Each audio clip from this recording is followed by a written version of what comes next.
Have you ever wondered what happens when the law is broken and justice becomes nothing but a forgotten dream? A city where crime thrives and the police do nothing but watch. In such a place, one man decided to become justice himself. But the real story is yet to unfold. You won't want to miss this. Dear listener, before we move forward, please subscribe my channel to hit 1,000 figure. This wasn't the America Clint Eastwood had once known, the one he had fought for, the one where justice meant something. The city streets weren't safe anymore. Crime wasn't just a problem, it was a disease. Drugs, violence, corruption, everything had spiraled out of control. The police were useless. The courts had sold out. For those seeking justice, only two options remained: either quietly endure the oppression or take justice into their own hands. And Clint Eastwood was not one to remain silent. There was a time when he was just a retired sheriff, a man who had spent his entire life serving the law. But now, the law had become a joke. There was no shame in breaking the rules of a corrupt system, not when the system itself had sold out. That night, as Clint took a sip of his whiskey, a news story stirred something inside him. A 14-year-old girl had been murdered by a gang simply because her parents had refused to meet their demands. The police didn't even file a case. The judges turned a blind eye. The news barely paid attention, moving on to other stories after just one day. For Clint, this was the final drop. He cleaned his worn-out revolver. For the last time, he looked at his reflection. This was the same man who had once been part of the law, and today he was about to go against it. But one question remained. How much of a difference could one man really make? The streets of Santa Cruz weren't the same anymore. The neon lights flickered over dirty sidewalks, and the alleys reeked of hopelessness. Drug dealers, gangsters, and corrupt officials ran the city like their personal empire. The few good cops who still cared were either silenced or forced to look the other way. Clint Eastwood knew this city inside out.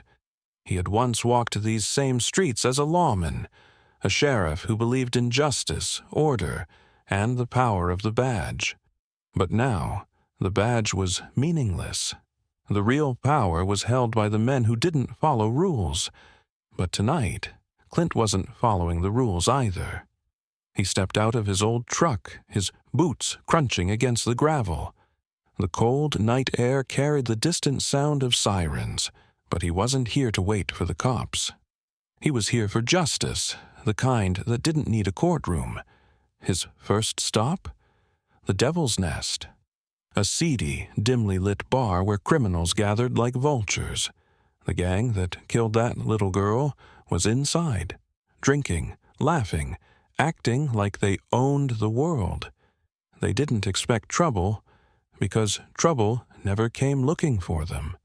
Clint walked in, calm, steady, deadly. The bartender, a greasy man with a cigarette hanging from his lips, barely glanced at him. "You lost, old man." Clint didn't answer. He scanned the room until his eyes locked onto his targets. 4 men, loud, carefree, unbothered. He walked straight toward them. The moment one of them looked up, Clint pulled out a chair and sat down, right in the middle of the gang. Silence. The leader, a tattooed thug named Marco Vasquez, narrowed his eyes. "Who the hell are you?" Clint leaned forward, resting his forearms on the table. His voice was low, steady, and filled with ice. "I'm someone who remembers when this city had men, not cowards hiding behind gangs." The laughter stopped. The air thickened.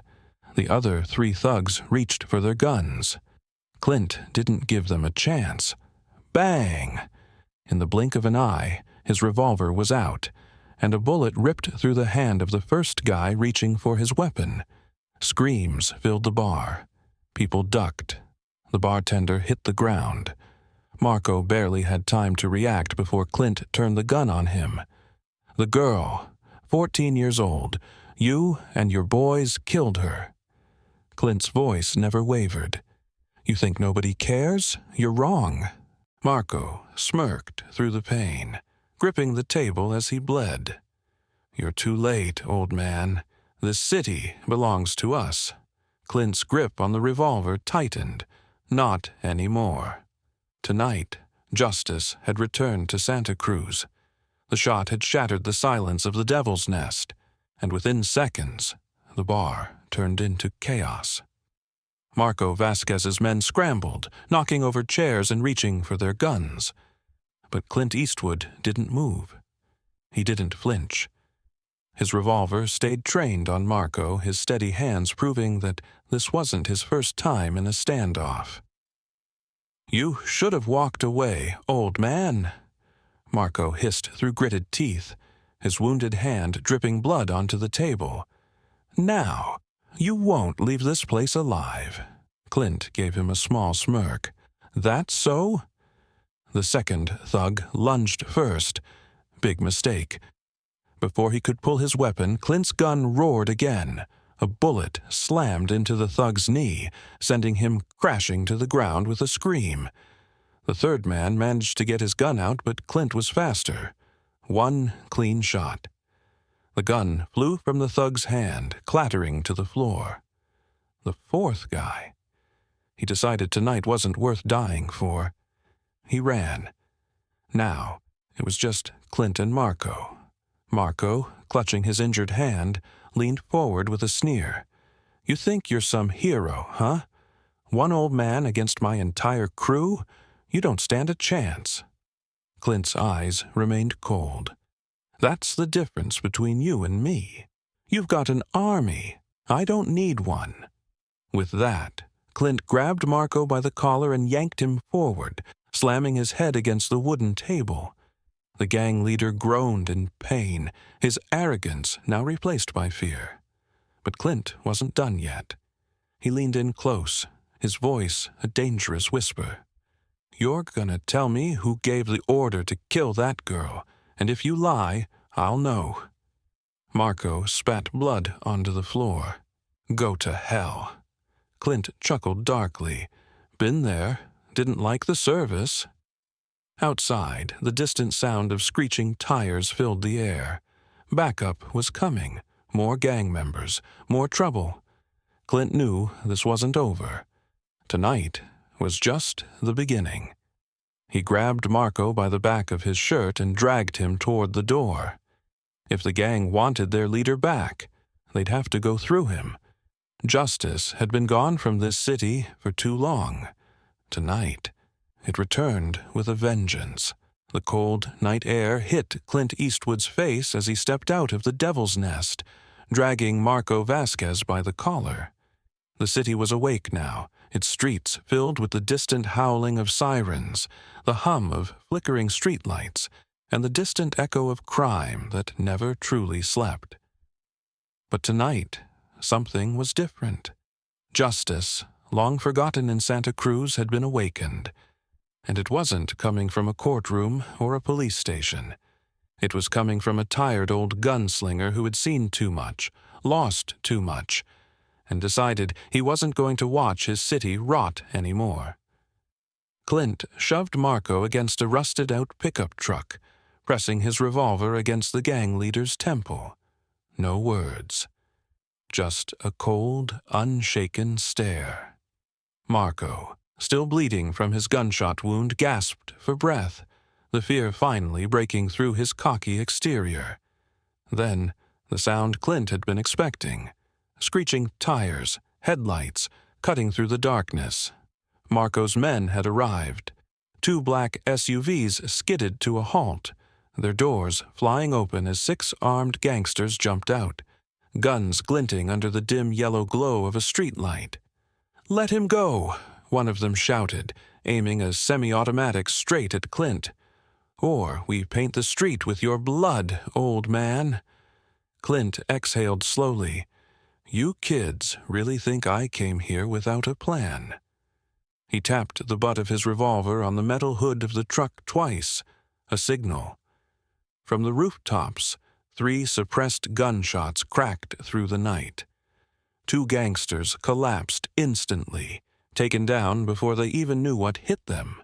The third took a shot to the shoulder and crumpled behind the SUV, screaming in pain. Panic erupted.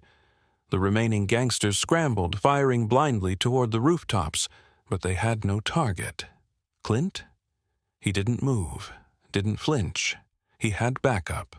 A black Dodge Charger roared from the end of the alley, screeching to a halt beside him.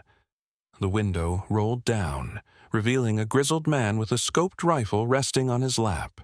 John Barrett, an old friend, an ex-Marine sniper, and the only man Clint trusted in this fight. "Need a lift?" John asked, casually, flicking his cigarette out the window. Clint smirked. "Thought you'd never ask." With one swift motion, Clint grabbed Marco by the back of his neck and threw him into the back seat. The gangsters, disoriented and rattled, started firing again. But John floored the gas, tires screeching as the Charger sped off into the night. Bullets ricocheted off the trunk, but the men inside were already gone. 30 minutes later, Clint and John arrived at a deserted industrial site outside the city. A place where no one would come looking, where justice could be served without the interference of corrupt cops and broken courts. They dragged Marco out of the car and threw him against a rusted shipping container. His face was pale now, his arrogance completely drained. Clint stepped forward, pressing the cold barrel of his gun against Marco's chest. "Start talking." Marco hesitated, but Clint wasn't a man you said no to.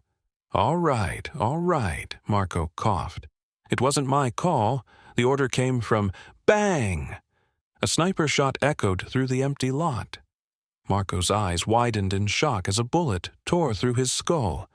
He collapsed lifelessly against the metal container, blood pooling beneath him. Clint's gun was still in his hand, but he hadn't fired. From the shadows, a black SUV rolled up. A man stepped out, slick suit, silver watch, and a face that Clint knew all too well. Police Chief Victor Reynolds. Clint tightened his grip on his revolver, but Reynolds smirked. "I told you, Eastwood, this city belongs to me." The real villain had just revealed himself, and Clint knew this wasn't over. Justice had begun tonight, but the war was far from finished.